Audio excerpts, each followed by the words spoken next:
Magandang buhay sa ating lahat. What's up guys? So, hopefully you are in good health. At makikita mo dito guys, huwag mo nang pansinin na. Kasi, kwento kumbaga, cream lang siya. So, pag-usapan natin ngayon guys about sa side hustle. Meron ka bang side hustle? Kasi, i-compare natin yung active saka yung passive income. So, yung active guys, yun yung salary natin, no? Yun yung araw-araw, yung buwan-buwan na natatanggap natin. Yun yung active income. So, ano yung passive income? Yun yung side hustle natin. So, meron akong napanood at nakausap din na kung ano yung side hustle niya. Kung saan siya gumagawa ng side hustle. Ang pinaka-the best na ginawa ng side hustle niya guys, which is yung investment, yung dividendo niya. Yun yung side hustle niya. Kumbaga, bumili siya ng share of stocks, tapos meron siyang dividend, at yun yung ginawa niyang compounding. So, base dun sa dividendo na tanggap niya, so which is nagko-compound yun yung side hustle niya.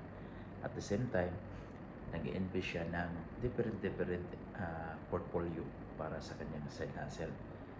So, meron na siyang na-receive nga, sabi nga niya, na-receive niya na 5 digits na dividend sa kanyang share of stock. So, which is very good.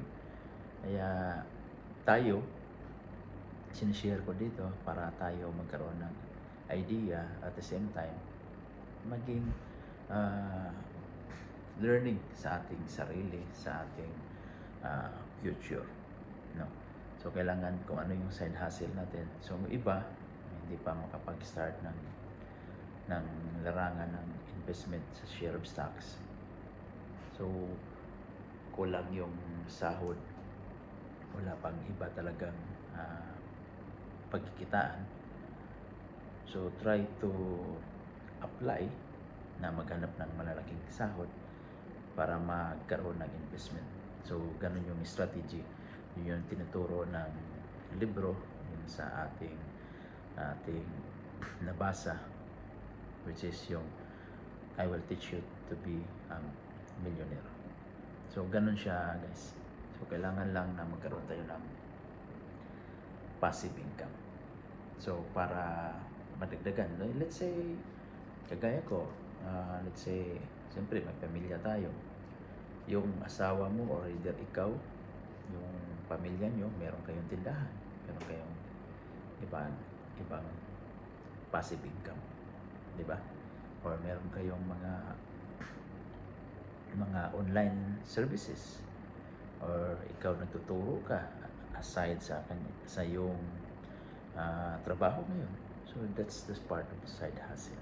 So dagdag income para sa ating sweldo buwan-buwan.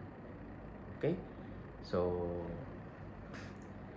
yan ang mga ideas para tayo magkaroon ng additional income. Okay? Thank you guys and have a good day.